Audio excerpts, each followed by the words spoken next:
किसी ने कहा है कि मेरा एक मित्र है, वो कंठी माला पहनता है, तिलक भी लगाता है, पर उसने 1 वर्ष पहले कंठी उतार करके मद्यपान भी किया, मांस सेवन भी किया और फिर उसके बाद फिर से कंठी पहन ली। एक बार हमसे किसी ने कहा था, बोले महाराज जी ऐसा कर सकते हैं कि कभी जैसे सामने कोई ऐसी वस्तु खाने की आ जाए तो उस समय कंठी उतार दिया करें। वाह, मतलब कोई अपनी वो चल रही है क्या कोई कि बस एक बार धारण, मतलब ये तो वही बात हो गई कि अब बोलने में तो अटपटी लग रही है पर है तो सत्य कि विवाह के बाद पत्नी किसी अन्य पुरुष को देख के सोचे कि मैं मंगलसूत्र उतार दूं थोड़ी देर के लिए, हैं? कहीं इसको ये ना पता चल जाए कि मैं विवाहिता हूं। ये कितना बड़ा अपराध है। आप विवाह के पश्चात कैसे उतार सकते हैं? आपको जीवन पर्यंत धारण करना पड़ेगा। जिस प्रकार का अपराध वहां है उसी प्रकार का अपराध यहां भी है। आप व्यंजनों को देख करके और मद्य आदि पान के लिए कंठी उतार दे रहे हैं, फिर पा ले रहे हैं, फिर उसके बाद फिर कंठी पहन ले रहे हैं। ये तो घनघोर अपराध है, ये तो करना ही नहीं चाहिए। आप ये सोचिए तुलसी जी कितना बड़ा अपराध देंगे आपको। आपके लिए तुलसी जी प्रकट हुई, प्रकट होकर के पौधा बनी, पौधा बन करके सब व्यवस्थित हुई, लेकिन आपके कंठ में विराजमान होने के लिए उन्होंने अपने उस स्वरूप का त्याग किया। उनको छीला गया, छील करके उनको कंठी बनाया गया, तब जाकर के आपका कल्याण करने के लिए आपके गले में विराजी, और आप उनको जब मन चाहता है उतार करके कुछ भी खा पी लेते हो। उससे कोई फायदा है? ऐसा नहीं। एक बार यदि धारण किया है तो जिस प्रकार विवाह के उपरांत जीवन पर्यंत सौभाग्यवती नारी सौभाग्य चिन्हों को धारण करती है, ऐसे ही एक बार वैष्णव चिन्ह धारण करने के बाद फिर कभी उतारना नहीं और उसके विपरीत जाना नहीं। तो इसका ध्यान रखें। फिर आपने कहा कि अब उसको 1 साल हो गया, अब वो ऐसा नहीं करता, लेकिन उसको 1 साल पूर्व की बड़ी ग्लानि है, इसका प्रायश्चित वो क्या करे? इसका एक ही प्रायश्चित है, अपने आप को दंडोत्सव दीजिए। दंडोत्सव समझते हैं? सुनो, हमारे वृंदावन में एक संत हुए। वो संत रोज, आज हनुमान जी का चरित्र तो हमें लगता है कि जय सिया राम ही होगा, तो हम सुना देते हैं, फिर भी जो हो रहा है। तो वृंदावन में एक संत थे, वो रोज सोहनी सेवा करते थे, झाड़ू लगाते थे पूरे वृंदावन में। यत्र तत्र जहां उनका मन करता था उसी कॉलोनी का आज पूरी सफाई करते। सुबह 4 बजे से उनका यही भजन था, यही संध्या थी, यही नाम जप था। सोहनी लेते और लेकर के बुहारते पूरे मार्ग को, और हमारी आपकी तरह नहीं जोर जोर से, नहीं, धीमे धीमे। उनके मन में यह भाव था कि वृंदावन श्री प्रिया प्रियतम का ही स्वरूप है, इनके प्रति मैं रोष नहीं करूंगा, धीमे धीमे। और जब बुहारते थे तो अपने नेत्रों से ध्यान पूर्वक ब्रज की रज को देखते थे। कहीं कोई चिन्ह दिख जाए, कहीं किशोरी जी के चरण रज दिख जाए, कहीं ठाकुर जी के चरण दिख जाए। करते करते जब वर्षों बीत गए तो किशोरी जी के मन में भाव आया, हम नित्य रास के लिए वृंदावन में जाते हैं और पूरे वृंदावन को सुव्यवस्थित ये महात्मा करके रखते हैं, और इनकी एक ही अभिलाषा है कि हमारे चरण चिन्ह इनको दिख जाएं। एक दिन किशोरी जी ने उनको अपने चरण चिन्ह का दर्शन कराया। वो चरण चिन्ह देख करके उनके मन में विश्वास हो गया कि हे श्यामा जो चरण चिन्ह है, इसका मतलब चरण भी है, और चरण है तो मतलब आप भी हो। जब चरण चिन्ह तक ले ही आई हो तो आप अपने दर्शन भी करा दो। अब अगली उनकी स्थिति हो गई कि अब चरण चिन्ह नहीं, अब तो प्रत्यक्ष किशोरी जी को देखना है। लेकिन हमारे ब्रज की एक परंपरा है कि जब तक किशोरी जी की सखियां अनुमति नहीं देंगी ना, तब तक किशोरी जी के दर्शन नहीं हो सकते। इसलिए ललिता जी को मनाओ, विशाखा जी को मनाओ, यमुना जी को मनाओ, गोपेश्वर महादेव को मनाओ। सखियां जब रीझ जाएंगी तब किशोरी जी से मिलना होगा। वृंदावन रस अलग है। अभी हम 15 तारीख से जो कथा करने वाले हैं वो वृंदावन रस के ही ऊपर है। 15 से लेकर के 18 अप्रैल तक गांधी धाम कच्छ गुजरात में, जहां पर वृंदावन रसामृत पद लिखा गया, वहां उस कथा को आप लाइव सुनना, उसमें वृंदावन रस की ज्यादा चर्चा करेंगे। तो जब तक ललिता विशाखा आदि सखियां अनुमति नहीं देती तब तक किशोरी जी के दर्शन नहीं होते। लेकिन किशोरी जी तो चाहती हैं कि उनको दर्शन दें। तो एक दिन किशोरी जी ने रास करते करते अपना नूपुर वहीं छोड़ दिया और नूपुर छोड़ करके किशोरी जी निकुंज में चली गई। आप सुबह सुबह जब सोहनी करने आए तो आपको वो नूपुर मिला और नूपुर देख करके वो आनंदित हो गए। इतना सुंदर नूपुर, ऐसी सुंदर उसकी कलाकृति, इतना हल्का उसका वजन, इतना सुंदर उसका स्वरूप।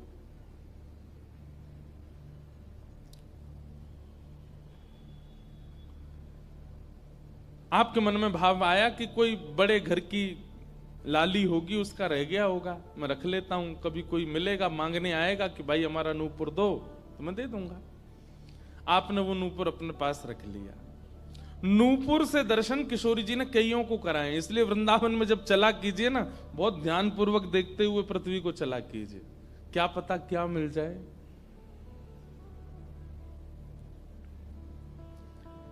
सूरदास जी को भी नूपुर से ही दर्शन हुए किशोरी जी के, और आज इन महापुरुष को भी हो रहे हैं। मुझे नाम स्मृति में नहीं आ रहा है, शायद संभवतः श्याम चरण दास जी नाम था।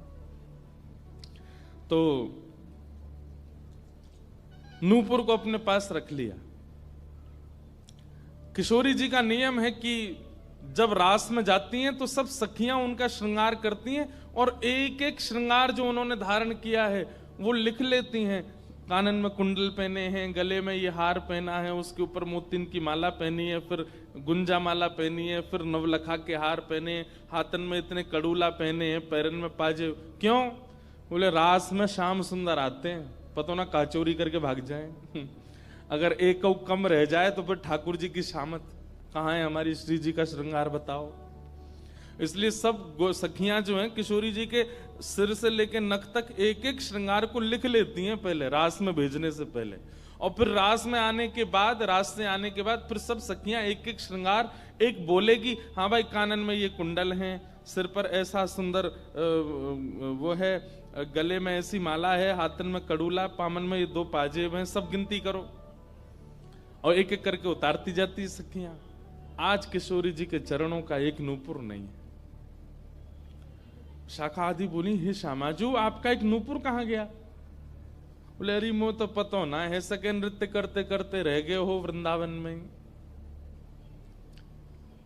ललिता विशाखा बोली,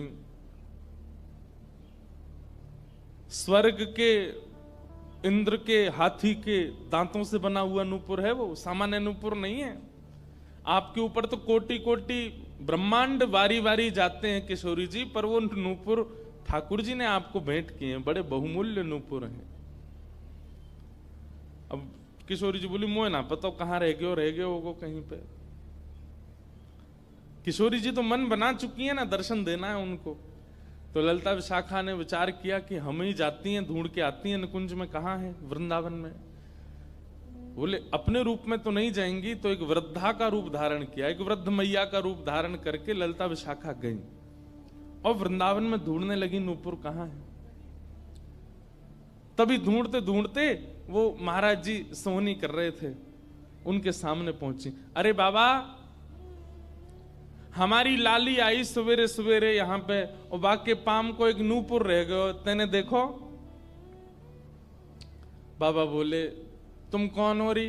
बोले हम पास के गांव की रहवारी, हमारी बहू है वो और या की लाली है वो, जाको नूपुर रह गए हो है। बाबा बोले, मैं कैसे पहचान जाऊं कि तुम्हारी ही लाली का नूपुर है? भाई मनचले लोग हैं, बहुमूल्य वस्तु किसी पे देखते हैं तो सब अपना अपना बताते हैं। रोड में अगर 100 रुपया गिर जाए और 50 लोग वहां से निकल रहे हों, कि कोई पूछे भैया 100 रुपया किसका, सब अपनी जेब चेक करते, भले ही कुछ लेके नहीं थे, भले ही जेब में कुछ नहीं था, फिर भी देखते लग तो मेरा ही रहा थे, मेरे जेब में 100 रुपए तो थे। सब अपना बताते हैं बहुमूल्य वस्तु को। तो मैं कैसे मानूं कि तुम्हारा नूपुर है? अरे बाबा हम कह रहे हैं तुम थे। बोले कहवे को अभी मैंने तो मैं तो असमंजस में पड़ जाऊंगा कि मैंने गलत आदमी दे दियो। बाबा फिर कैसे माने को? बोले एक नूपुर मेरे पास है, एक नूपुर तुम्हारी बहू ने ही पहन रखो होगो, वाकू ले आओ और यहां ला करके मुझे पहले नूपुर की पहचान करा तो मैं दूसरा दे दूंगा। ललिता विशाखा बोली बड़ो चतुर बाबा है, श्री जी को बुला रहा है। अरे बाबा तो शर्म ना आवे, ऐसी घर की बहू बेटी ने हम तेरे पास लेके आवेंगे? बाबा बोले तो फिर चले जाओ, तुम पे भैया खूब धन धान्य, दूसरों ऊपर बनवा लियो, जे मुंह पे ही रहने दो। ललिता विशाखा बड़ी चिंता में लौट करके आई तो किशोरी जी बोली क्या बात है, आप इतनी चिंतित क्यों? बोले एक बाबा है, बाने आपको नूपुर धल लियो, यूं कह रहा है कि पहले जिनके पास एक नूपुर है उनको लेके आओ तब दूसरा दूंगा। तो श्री जी बोली इसमें क्या देर है, फिर ले चलो, चलते हैं ना। विशाखा जी समझ गई, बोले हे ललिता जी ये सब लीला किशोरी जी कर रही हैं, इनको दर्शन देना है उनको, और हमसे और आपसे स्पष्ट कह नहीं सकती, क्योंकि हम तो फिर सबको परखने लगती है ना कि इसमें कोई दोष तो नहीं, इसमें क्या गुण है। इसलिए किशोरी जी सीधे हमसे नहीं बोल करके और ये लीला कर रही हैं, इनको ले चलो।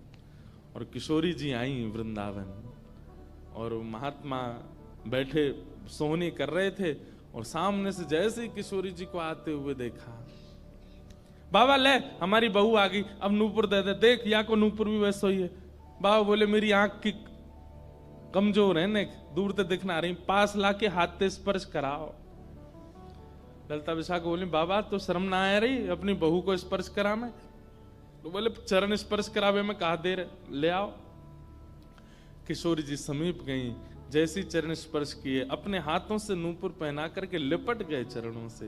हे किशोरी जी, हे श्यामाजू, अब कृपा करो, मैं जानू ना तो ये दोनों कोई बूढ़ी मैया हैं और ना आप इनकी बहू, आप साक्षात किशोरी और ये ललिता विशाखा है, अब मुंह पे कृपा करो। तो किशोरी जी ने उसी नूपुर से उन महात्मा के सिर पर एक चिन्ह बना दिया, अपने नूपुर का ही चिन्ह बना दिया और कहा बाबा अब जीवन भर ये छाप आपके मस्तक पर ही रहेगी, मेरे नूपुर की छाप। उन महात्मा के मस्तिष्क पर जैसे हमारे तिलक दिखता है, ऐसे प्रत्यक्ष नूपुर की छाप प्रत्यक्ष सबको दिखने लगी। अब ये तो थी उनके ऊपर कृपा, लेकिन इससे क्या हुआ कि वे महात्मा लौट करके जब अपने आश्रम आए तो उनके गुरुजी ने जब उनके माथे पर देखा तो वो बोले ए तुमने अपने गुरु के द्वारा दिया हुआ चिन्ह बदल दिया, हमने जो तुमको तिलक दिया तुम वो क्यों नहीं लगाते, ये क्या लगाए घूम रहे हो? तो हाथ जोड़ के निवेदन किया गुरुजी ये कोई तिलक नहीं है, ये कोई चिन्ह नहीं है, ये तो मेरी किशोरी जी ने कृपा करके अपने नूपुर का चिन्ह मुझे दे दिया है। तो गुरुदेव बोले हाँ तू बहुत बड़ा भक्त है ना, किशोरी जी आकर के तुझको चिन्ह देंगी। कोई माने नहीं, सब बोले जाओ इसको मिटा के आओ और जो मैंने तुमको चिन्ह दिया है वो लगाओ। अब पहले तो उनके हाथ कांपे कि मैं इसको कैसे मिटाऊं, लेकिन गुरु आज्ञा से ऊपर कोई नहीं। देखो ये गुरु निष्ठा होती है, किशोरी जी ने भले ही चिन्ह दिया लेकिन गुरु आज्ञा है तो ठीक है। गए यमुना जल से सुबह से शाम हो गई मिटाते मिटाते, लेकिन वो चिन्ह मिटा नहीं उनसे। शाम को लौट करके आश्रम आए तो गुरुजी बोले मैंने तुझे सुबह टोका था ना ये चिन्ह मिटा के आ, और तू अभी भी नहीं मिटा रहा। बोले गुरुजी मैंने प्रयास तो बहुत कर लिया लेकिन ये मिट नहीं रहा है। तब भी उनके गुरुजी माने नहीं। अब तो महाराज ये होने लगा कि गुरुजी को इतना क्रोध आ गया कि ये इतना हट कर रहा है कि हमारे द्वारा दिया गया तिलक चिन्ह उसको अस्वीकार करके और ये मनमुखा चिन्ह लगाए घूम रहा है माथे पर। गुरुजी ने सब अपने परिकर के लोगों को बैठा करके पंचायत करी आश्रम में, बोले इसको निकालो। जब हम में श्रद्धा नहीं, हमारे स्वरूप में श्रद्धा नहीं, हमारे तिलक में श्रद्धा नहीं, तो क्यों रहता है यहाँ पे? वो रोते रोते बोले गुरुजी मैं सत्य बोल रहा हूं, ये किशोरी जी ने चिन्ह दिया है और मैं खूब प्रयास कर रहा हूं, नहीं तो आप प्रयास कर लीजिए, ये मिट नहीं रहा है। अच्छा अब हमसे चाहता है कि हम तेरे माथे को छू करके मिटाएं? नहीं माने। तब उन्होंने नेत्र बंद करके किशोरी जी का स्मरण किया, हे श्यामाजू मैं किसी को प्रमाणित ये नहीं करवाना चाहता कि आप मुझे मिली हो, पर मेरे गुरु के चित्त में मेरे प्रति अविश्वास आ रहा है, इसके लिए कोई आप लीला करो। तो भगवान के सखा श्री सुबल सुबल जी की ये आराधना करते थे। ये जो महापुरुष थे, ये ठाकुर जी के सखा सुबल का चिंतन करते थे कि कभी मैं ठाकुर जी से मिलने का मन हो तो सुबल, जैसे भगवान के सखा है ना, तनसुका, मनसुका, धनसुका, मधुमंगल, श्रीदामा, सुबल, तो ये सुबल का चिंतन करते थे कि सुबल कभी कृपा करेंगे तो मुझे ठाकुर जी से मिला देंगे। ऐसे सखियों का चिंतन करते हैं किशोरी जी के दर्शन करने वाले, और सखाओं का चिंतन करते हैं ठाकुर जी का दर्शन करने वाले। तो इस सुबल का चिंतन करते थे। तो किशोरी जी ने सुबल को बुलाया। सुबल आए, श्यामाजू आज्ञा करो। बोले आपको हमारा एक काम करना है। एक महात्मा पर हमने कृपा करके उसको अपने नूपुर का चिन्ह दिया है, और उनके गुरुदेव को विश्वास नहीं हो रहा कि ये चिन्ह हमने दिया है, इसलिए वो आपकी आराधना करते हैं, आपको बहुत बचते हैं। आप जाकर के हमारी तरफ से ये प्रमाण दे दो कि हमने चिन्ह दिया, क्योंकि उस सभा में कई लोग ऐसे हैं जिनको मेरे दर्शन का अधिकार नहीं है, और मैं तो जाना चाहती हूं पर ये ललिता विशाखा मुझे जाने नहीं देंगी, इसलिए आप जाकर के वहां प्रमाणित कर दो कि ये चिन्ह मैंने दिया है। तब भगवान के सखा सुबल साक्षात उस आश्रम में प्रकट हो गए, और प्रकट होकर के जैसे देखा दिव्य देह, दिव्य तनु, दिव्य तेज निकल रहा है, सबने प्रणाम किया। बोले कि ये आपका परिचय? बोले मैं भगवान का सखा सुबल हूं। देख करके सबने बोले आप कैसे आए? बोले हे गुरुदेव, आप अपने शिष्य पर इतने रोष कर रहे हो, ये चिन्ह ये किशोरी जी ने ही इनके माथे पर पधराया है, आप इनके ऊपर नाराज मत हो। अब सुबल प्रमाणित करके चले गए। अब क्या हुआ? गुरु जी को आत्मग्लानि होने लगी। बोले मैं गुरु हूं और मेरे चेला को ठाकुर जी मिल गए, श्री जी मिल गई, और मुझे विश्वास नहीं हुआ। तब गुरु जी ने अपने गुरुजनों को, अपने श्रेष्ठ जनों से जाकर के कहा कि मुझसे अपराध बना है। ठीक है, गुरु शिष्य के ऊपर क्रोध कर सकता है, उसका कोई दंड नहीं होता, पर किशोरी जी के द्वारा कृपा की गई, मैंने उस पर प्रश्न चिन्ह उठा दिया, इसका तो मुझे दंड मिलना चाहिए। तब सब रसिक जनों ने विचार किया, बोले इसका क्या दंड दें? तो बोले आप एक काम कीजिए, दंडोत्सव कीजिए। दंडोत्सव। बोले दंडोत्सव में क्या करना है? बोले आज तक जितनी तुम्हारे पास जमा पूंजी है, सब संतों की, भक्तों की सेवा में लगा करके और आनंद से सुंदर भंडारा करो, सुंदर नाम संकीर्तन करो, सुंदर अपने घर पर एक उत्सव रखो, और उसमें जितने महापुरुष आए सबको दंडवत प्रणाम करते करते सबसे क्षमा मांगो। और फिर जब सब तुम्हारा धन संपत्ति अब तक जितनी कमाई वो सब संतों की सेवा में लग जाए, फिर उन संतों से कृपा प्रसादी मांगो कि आप सब मुझे क्षमा कर दो। इस प्रकार से दंडोत्सव करो। तो जिन्होंने ये भाव कहा है उनको ये दंडोत्सव करना है। दंडोत्सव मतलब अब पूरे जीवन की जमा पूंजी तो खर्च नहीं कर पाओगे, पर हां पिछले 3-4 साल में जो जमा कर रखा है प्रयास करो उससे। पंढरपुर में वारी जाती हैं, हमें भैया बता रहे थे अपने जो जिनके साथ हम घूम रहे थे कल, कि यहाँ वारी जाती है, यहीं से जाती है श्री पंडरीनाथ भगवान की वारी में इतने सारे वैष्णव जाते हैं, उनकी सेवा में लगा दो। वृंदावन जाके कुछ लगाया हो, पंढरपुर में लगा दो, गोवर्धन में लगा दो, और सुंदर अपने घर पर एक ठाकुर जी का उत्सव करके किसी श्रेष्ठ को वृंदावन से बुला करके उनका सुंदर संकीर्तन करवाओ, कथा करवाओ, 2-3 दिन का ही कोई उत्सव रखो। इस प्रकार से अपनी वो जमा पूंजी संत वैष्णवों की सेवा में खर्च करके भंडारा करा के जितनों से मिलो सबसे क्षमा मांगो। वारी निकलती है आषाढ़ी एकादशी पर, इतने सारे वैष्णव जाते हैं पंढरपुर दर्शन करने, मार्ग पे खड़े होकर सबको शरबत पिलाओ, और जो जो शरबत पिए उससे क्षमा मांगो, मुझे क्षमा कर दो, मुझसे अपराध बना है, मैंने कंठी पहनने के बाद भी मांस का सेवन किया, मैंने मद्य का सेवन किया, मैंने ऐसा किया, ये क्षमा मांगो। असंख्य भक्त एक साथ जब आपको क्षमा करेंगे तब आपका ये अपराध पूर्ण होगा। इसी को कहते हैं दंडोत्सव। तो फिर कथा पूरी करें, वो महाराज जी को सब लोगों ने कहा तुम दंडोत्सव करो, तो उन्होंने कहा ठीक है, मैं अगले 7 दिन के लिए दंडोत्सव करूंगा।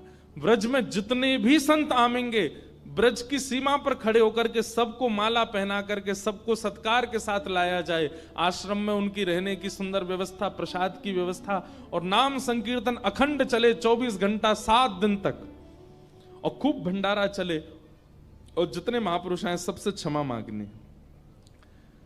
तो जब ये दंडोत्सव का बात हुई तो गुरुजी ने दंडोत्सव लिया और चेला बेचारे जिनको किशोरी जी ने चिन्ह दिया था वो मन में सोचने लगे ये क्या हो रहा है, मेरे कारण मेरे गुरुजी को दंडोत्सव करना पड़ रहा है।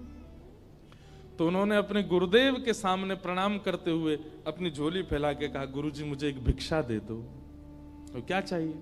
बोले जो दंडोत्सव आप करना चाह रहे हैं वो मुझे करने दीजिए, आप विराजिए, आपकी जगह मैं करूंगा, मैं शिष्य हूं आपका। तो बोले नहीं नहीं, अपराध हमने किया तो तुम क्यों करोगे? बोले गुरुजी बस यही कृपा चाहिए। तब बड़े संतों ने मिलकर के सबने कहा कि भाई देखो शिष्य कर सकता है, अगर इनकी इच्छा है तो ये करने दो। तो फिर गुरुजी का दंडोत्सव उन्होंने ही किया जिनको चिन्ह किशोरी जी ने प्रदान किया था, दंडोत्सव मनाया।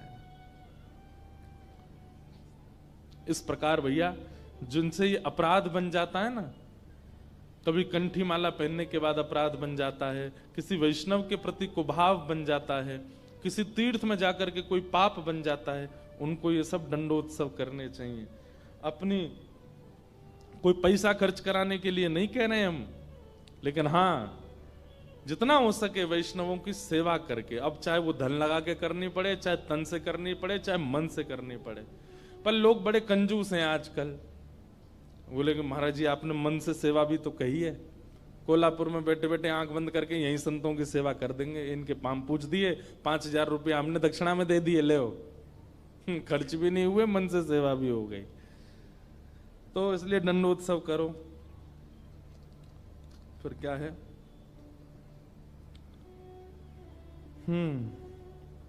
और अगर किसी दिन ठाकुर जी रीच जाएं और दर्शन मिल जाए तो उसके बाद जीवन में क्या? किसी का भाव है कि आप कहते हैं महाराज जी कि ठाकुर जी से कुछ मत मांगो, पर अगर ठाकुर जी से कुछ मांगना है तो ठाकुर जी को मांगो। ठाकुर जी अगर मिल गए तो फिर उसके बाद क्या? ये तो भाई जब मिल जाएंगे तब मैं पूछूंगा आपसे, उसके बाद क्या? सही बात तो ऐसी है कि ठाकुर जी मिल जाएंगे ना, ठाकुर जी सदा के लिए तो नहीं रहेंगे, थोड़ी देर दर्शन देके चले जाएंगे और फिर आपके चित्त में अखंड प्रेम प्रज्वलित करके जाएंगे। अनंत प्रेम के रस में आप डूबने लगोगे, जिसको देखोगे उसी के प्रति प्रेम उत्पन्न होने लगेगा, उसी के प्रति श्रद्धा भाव, उसी में ही वैष्णव दर्शन होने लगेगा। छके रहोगे सदा कृष्ण प्रेम में, जैसे मीरा बाई। जिन भेषा मेरो सावरो रीझे, जिन भेषा मेरो सावरो रीझे, जिन भेषा मेरो गिरधर रीझे, जिन भेषा मेरो गिरधर रीझे, जिन भेषा प्यारो विठ्ठल रीझे,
पिता परिवार सोई है, मात पिता परिवार सोई है, मात पिता परिवार सोई है, मात पिता परिवार सोई है। ओ कहिए तिनका तो भला कहिए तिनका तो, हाँ भला कहिए तिनका तो, भला कहिए तिनका तो।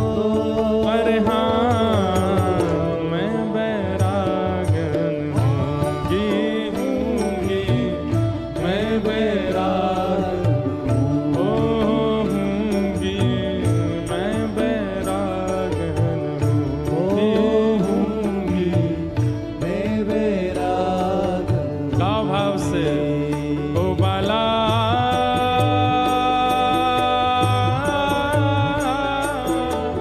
मैं बैरागन हूँगी, मैं बैरागन हूँगी, मैं बैराग हूँगी, मैं बैरागन होंगी, मैं बैरागन हूँ। होंगी, मैं बैरागन होंगी, मैं बैरागन हूँ। ऐसे प्रेम में छक जाएंगे। जैसे किसी प्यासे को पानी पिला दिया जाता है तो क्या उसको दोबारा प्यास नहीं लगती? लगती है। ठीक वैसे ही ठाकुर जी एक बार शीतलता दे देते हैं दर्शन देके, और उसके बाद जब जाते हैं तो फिर से वही स्थिति और दुगनी हो जाती है, मिलन की उत्कंठा और ज्यादा व्याकुल कर देती है। कथा यहां 4 दिन पहले शुरू हुई थी, उससे पहले 1-1.5 साल से कितने लोग प्रतीक्षा कर रहे थे, कब होगी कथा, कब होगी कथा, कब भक्त चरित्र सुनेंगे, कब गिरधर लाल जी आएंगे। अब आज जा रहे हैं तो इसका मतलब क्या है? आज आप परिपूर्ण हो गए? नहीं। अगर आपको पता चले 2 महीना बाद फिर कथा होने वाली है तो आप तो झूम उठोगे, नाच उठोगे। तो ठाकुर जी का मिलन परिपूर्णता नहीं कर देता। इसका मतलब यह नहीं है कि आपका अब इच्छा नहीं होगी, बल्कि पहले से और तीव्र इच्छा प्रकट हो जाएगी। ठाकुर जी मिल जाएंगे तो और रोना आएगा, क्यों? कि अब जाना नहीं आप। लेकिन ठाकुर जी तो जाएंगे, और जब ठाकुर जी जाएंगे तो फिर वही विरह वेदना जो सूक्ष्म थी अब वो प्रगाढ़ हो जाएगी। अब और मिलन की इच्छा होगी, और दर्शन की इच्छा होगी। श्याम घन कब बरसे गो आए, श्याम घन कब बरसे गो आए,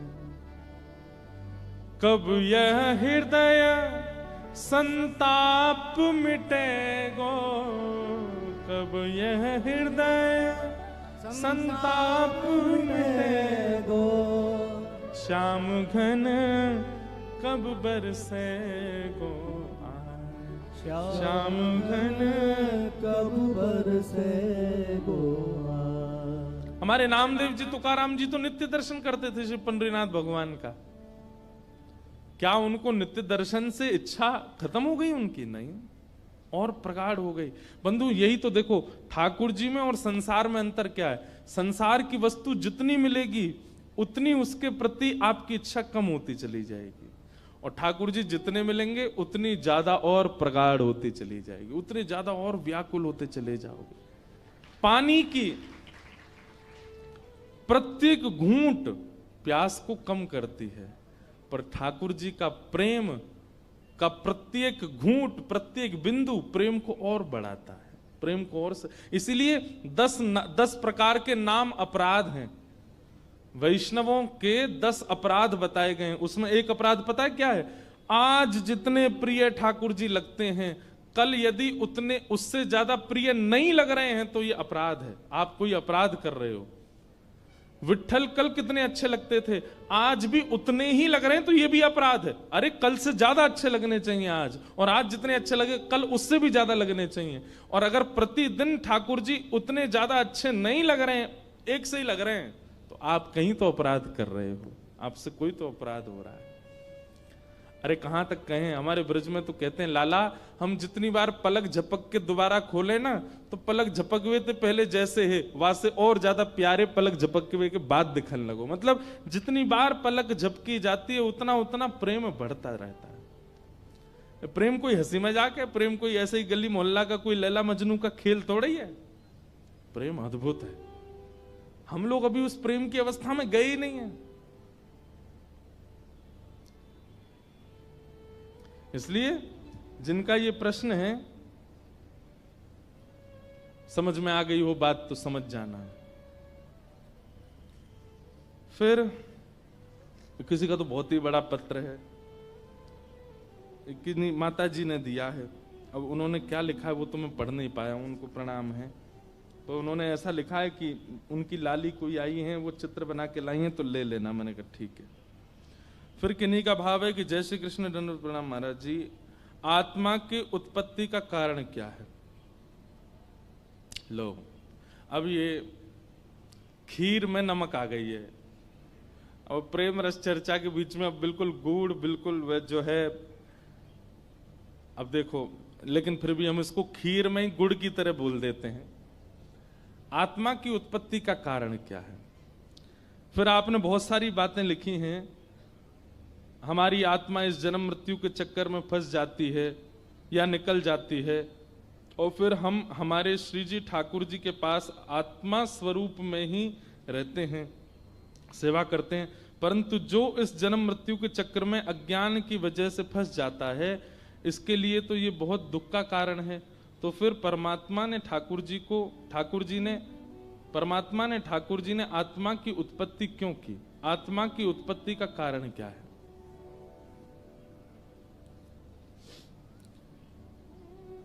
ऐसे समझो, अपने किसी प्रिय को, प्रिय यदि पास रहता है ना, तो उसके अंदर प्रेम का वर्धन नहीं हो पाता। जो बहुत सामीप्य में रहता है उसके अंदर प्रेम का वर्धन नहीं हो पाता, उसके अंदर प्रेम और ज्यादा प्रगाढ़ नहीं हो पाता। आपको रसगुल्ला बहुत अच्छा लगता है, क्यों? क्योंकि आप कभी कभी खाते हो, पर जो हलवाई रसगुल्ला बनाता है ना, उसकी इच्छा नहीं होती। क्यों? वो 24 घंटा रसगुल्ला के पास ही रहता है, गुलाब जामुन के पास ही रहता है। आप कभी हलवाई को भोजन करते हुए देखो, आप खाओगे तो एक एक सब्जी का स्वाद लोगे, पर हलवाई जब भोजन करता है ना, तो वो ऐसे ही खा लेता है। एक ही सब्जी में दाल भी डाल देगा, वो भी डाल देगा, ऐसे ही थोड़ा पालेगा। क्यों? वो इतना सामीप्य में चला जाता है कि उसको ज्यादा रस आस्वादन की इच्छा नहीं होती। मछली पानी में रहती है, उसको पानी नित्य प्राप्त होता है। हमारी आपकी तरह प्यास लगने पर वेदना जैसी होती है, वो वेदना का उसको अनुभव नहीं हो पाता। इसीलिए ठाकुर जी क्या करते हैं, कुछ दिन के लिए हम आप सब लोगों को इस संसार के भौतिकवाद में भेज देते हैं, ताकि संसार के क्रियाकलापों में रह करके, संसार की माया में रह करके कभी हमारा विरह, हमारा प्रेम प्रकट हो, और व्याकुलता, प्रतिकूलता में जो व्याकुलता हो, उस व्याकुलता से प्रेम और निखर जाए, और एक दिन ठाकुर जी की प्राप्ति के लिए हम लोग व्याकुल होने लग जाएं। इसलिए ठाकुर जी ने हमको खुद से भिन्न करके पृथ्वी पर भेजा। और टास्क क्या है? वो टास्क यही है कि संसार में रहते हुए अपने आप को मुक्त करो यहां से, जबकि ये संसार हमेशा खींचने वाला है, यहां पर मुक्ति का कोई साधन नहीं है। लेकिन बंधुओं, श्री हनुमान जी महाराज, आज जिनका जन्मोत्सव है, उन्होंने मुक्ति को स्वीकार नहीं किया। यत्र यत्र रघुनाथ कीर्तनम तत्र तत्र कृतमस्तकांजलिम बाष्पवारी परिपूर्ण लोचनम मारुतिम नमत राक्षसांतकम। हनुमान जी इस पृथ्वी पर आए और ठाकुर श्री राम जी के प्रति उन्होंने खूब प्रेम प्रकट किया, लेकिन जब मुक्ति की बात आई तो हनुमान जी बोले, मुक्ति प्राप्त करके वैकुंठ मिलेगा, क्या वैकुंठ में आपकी कथा मिलेगी? ठाकुर जी बोले, नहीं, कथा तो नहीं होती वहां पे। तो बोले फिर मुझे मुक्ति नहीं चाहिए, मुझे तो यहीं रहने दीजिए, पृथ्वी पर ही। इसीलिए चारों युग प्रताप तुम्हारा, चारों युगों में श्री हनुमान जी रहते हैं पृथ्वी पर, ताकि ठाकुर जी के दर्शन कर सकें। तो आपने जो ये प्रश्न किया कि भगवान ने आत्मा को उत्पन्न क्यों किया, ताकि आत्मा एक दिन पुनः परमात्मा में विलीन हो। अब एक बात सुनो, नदी का, लाओ विराजमान कर दो, ले नाम लेते ही आ गए, अनंत बलवंत श्री हनुमान जी महाराज की, वहां विराजित कर दो। ऐसे विराजू कहीं जेव नहीं कूद पड़े ऊपर ते रण में कूद पड़े हनुमंता। वैसे हमारी पूरी कथा हनुमान जी सुनते हैं, दिखाएं? ये हमारे हनुमान जी महाराज हैं, पूरी कथा सुनते हैं। प्रभु चरित्र सुनवे को रसिया, राम लखन सीता मन बसिया। और हमारे हनुमान जी की एक विशेष बात बताएं, ये वीर हनुमान नहीं है, ये गदा वाले हनुमान जी नहीं है, ये कीर्तन वाले हनुमान जी, कीर्तनिया हनुमान जी। दोनों हाथ में करताल है और दोनों भुजा उठा। आप लोग कभी ताली नहीं भी बजाते तो हम इनको देखते हैं, ये तो बजा रहे। हम कोई भी कीर्तन गाते हैं, हमारे हनुमान जी की दोनों भुजा ऊपर रहती है। पूरी कथा, पहली कथा से हमारी पूरी कथा सुन रहे हैं, और ये एक महापुरुष के द्वारा प्रदत्त हनुमान जी हैं, हम इन्हीं को ही कथा सुनाते हैं। ऐसे हनुमान जी महाराज।